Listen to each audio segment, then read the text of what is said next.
നിങ്ങൾ കണക്ക് പറഞ്ഞ് എത്ര കാശ് വാങ്ങിച്ചു? അതിനുശേഷം എത്ര പ്രാവശ്യം ഓരോ ആവശ്യങ്ങൾ പറഞ്ഞ് കാശ് ചോദിച്ചു വാങ്ങിച്ചു? അതൊക്കെ അവര് വീട്ടിൽ നിന്ന് കടം വാങ്ങി ലോൺ എടുത്ത് തന്നതാ. പിന്നെ നാണം ഇല്ലാതെ ചോദിക്കുന്ന എന്തിനാ? ഇവിടെ ഓരോ ആവശ്യമുള്ളോണ്ടല്ലേ ചോദിക്കുന്നത്. ചോദിക്കുന്നവർക്ക് വെറുതെ അങ്ങ് ചോദിച്ചാ മതി, വേറെ മുടക്കൊന്നും ഇല്ലല്ലോ. ഇതൊക്കെ ഞങ്ങൾക്കാർക്കും വേണ്ടിയല്ലോ, നിങ്ങൾക്ക് രണ്ടുപേർക്കും വേണ്ടിയിട്ടുള്ളതല്ലേ. എന്നാര് പറഞ്ഞു?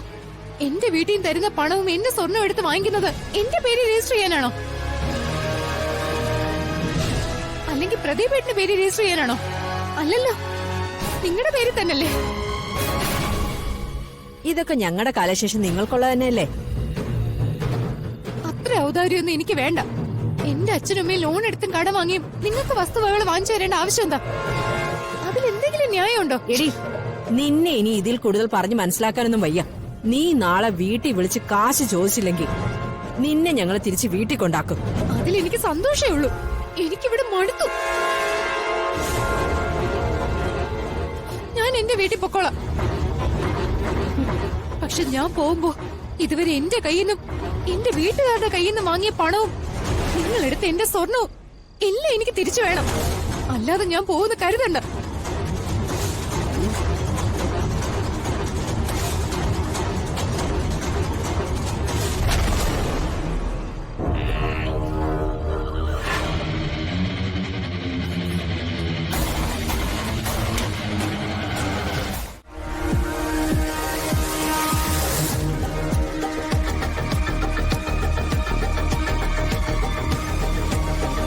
ഈ വീട്ടിൽ ഇത് എന്തൊക്കെയാ നടക്കുന്നത്?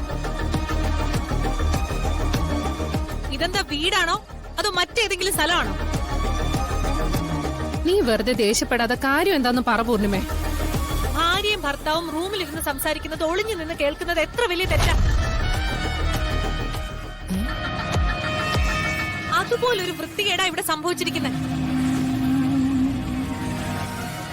കിരണിന്റെയും ദുർഗയുടെയും മുറിയില് ആരോ അവരറിയാതെ സ്പൈ മൈക്ക് സെറ്റ് ചെയ്തു. അവര് സംസാരിക്കുന്നത് മുഴുവൻ ഒളിച്ചിരുന്ന് കേട്ടോണ്ടിരിക്കുകയായിരുന്നു.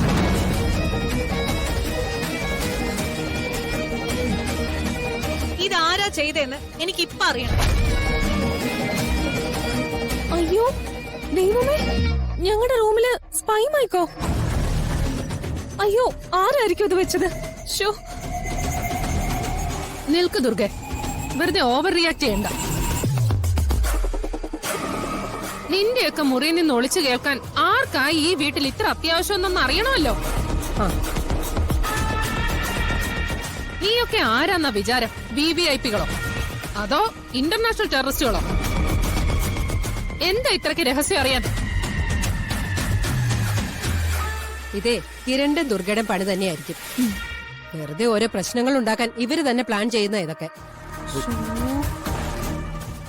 അങ്ങനെയല്ല ആന്റി, അവിടെ വീണ് കിടന്ന ഏർബടിന്ന് കിരണേട്ടിന് ദുർഗേച്ചി സംസാരിക്കുന്ന കേക്കായിരുന്നു.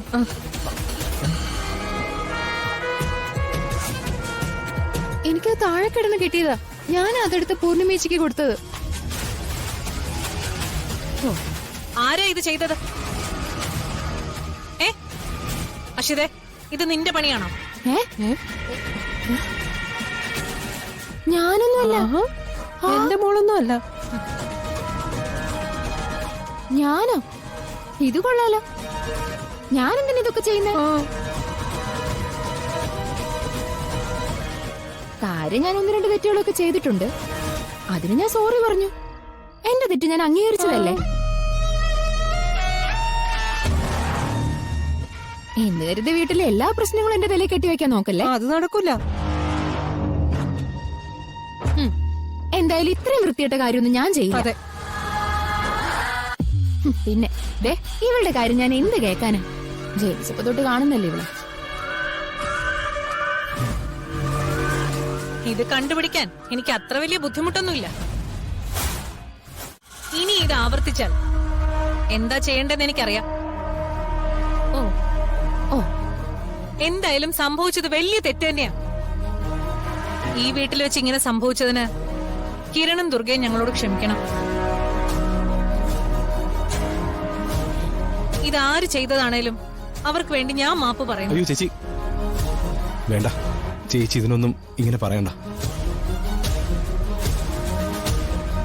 തെറ്റിയത് ആരായാലും അവർക്ക് തിരുത്താൻ ഇതൊരു അവസരമാണല്ലോ.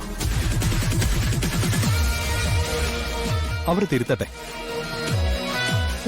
അതെ ചേച്ചി, ഞങ്ങള് ഇതൊരു പ്രശ്നമാക്കാൻ ആഗ്രഹിക്കുന്നില്ല.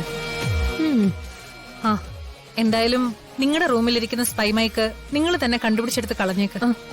ശരി ചേച്ചി. ആ എനിക്കൊരു സംശയമുണ്ട്. എന്താ പൃഥ്വി? ഇവർ രണ്ടുപേരും ശരിക്കും കല്യാണം കഴിച്ചവർ തന്നെയാണോ?